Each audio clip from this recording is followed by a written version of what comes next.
Hello everyone, आज हम देखेंगे 2021 का latest launch single door refrigerator में डिजी टच कूल मॉडल जो कि 5-in-1 मोड के साथ आ रहा है। ये डिजी टच कूल मॉडल 225 लीटर और 198 लीटर में इस बार आ रहा है। तो आइए देखते हैं कि ये 5-in-1 मोड है क्या और इसे यूज कैसे करते हैं। आप अगर इस डिजिटल कंट्रोल पैनल को करीब से देखेंगे तो यहाँ पर आपको सबसे पहले मैं बताऊँ पहला मोड जो कि है डिजिटल टेम्परेचर कंट्रोल सेटिंग। और फ्रिज के टेम्परेचर को पहले कंट्रोल करने के लिए आपको मैं एक पुराने मॉडल से तुलना कर रहा हूँ। आपको पहले डोर ओपन करना पड़ता था और यहाँ पर फ्रिज को कंट्रोल करने के लिए यहाँ पर नॉब दिया गया था जहाँ से आप टेम्परेचर को घटाते थे बढ़ाते थे, लेकिन ऐसा करने के लिए हर बार आपको फ्रिज का डोर ओपन करना पड़ता था और उससे कूलिंग लॉस होता था। यहाँ पर अब आपको फ्रिज का टेम्परेचर कंट्रोल करने के लिए दरवाजा ओपन करने की जरूरत नहीं है, बाहर से ही आप simply with the touch of a button temperature को कंट्रोल करेंगे। तो ये बहुत आसान है। दूसरा फंक्शन है डिफ्रॉस्ट। अगर आपको याद होगा तो आप डिफ्रॉस्ट करने के लिए भी आपको डोर को ओपन करना पड़ता था और इस बटन को प्रेस करना पड़ता था, तब जाकर के डिफ्रॉस्ट होता था।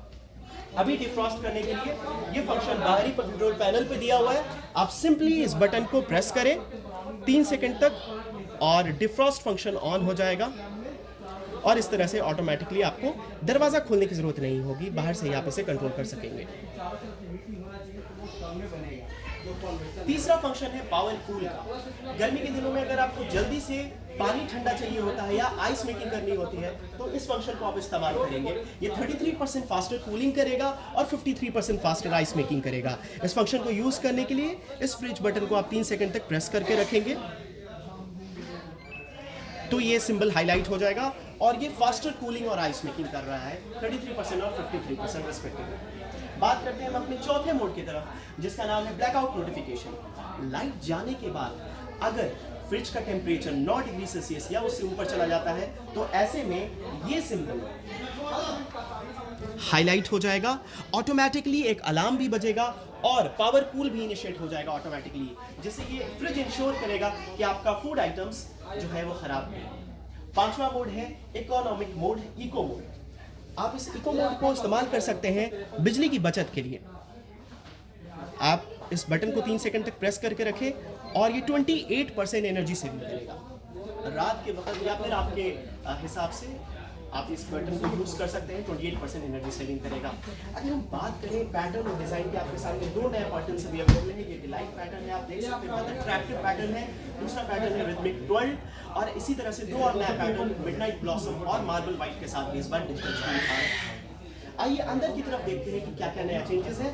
तो हम बात करते हैं सबसे पहले तो फ्रीजर सेक्शन की। आप देखें फ्रीजर सेक्शन को, आप फ्रीजर सेक्शन को देखें और यहाँ पर आपको दिखता है बहुत ही क्लीन व्यू, बिगर लुक आपको यहाँ पर नजर आता है क्योंकि यहाँ पे बटन्स जो हैं वो पहले की तरह नहीं है। हम बात करेंगे अगर वेजिटेबल बॉक्स की, तो आप वेजिटेबल बॉक्स को देखें, ये जो मटेरियल से बना हुआ है ये काफ़ी मजबूत है, ड्यूरेबल है। टफन्ड ग्लास भी यहाँ पर आपको मिलेंगे, वेजिटेबल बॉक्स के लिड भी और बाकी 2 शेल्फ्स भी। एक और फंक्शन है जो हमारे कुछ मॉडल्स में आ रहा है, जैसे कि RR जो नया कैपेसिटी आया है RR23 225 लीटर के साथ यहाँ आ रहा है, जिसका नाम है फ्रेश मैक्स। आप अगर करीब से देखें तो ये फ्रेश मैक्स है और फ्रेश मैक्स में आपको बॉटल सेपरेटर भी दिया रहता है जिससे आप बॉटल को सेपरेट कर सकते हैं। और यहाँ पर फूड आइटम्स जैसे कि वेजिटेबल, कुछ छोटे वेजिटेबल आइटम्स या फ्रूट आइटम्स को इस तरह से आप हुक पे हैंग कर सकते हैं। साथ में दोनों जगह आपको LED लाइट देखने को मिल रही है, यहाँ भी और यहाँ भी। तो इस तरह से इस बार के न्यू डिजी टच कूल को इस्तेमाल करना बहुत ही आसान है। Thank you so much.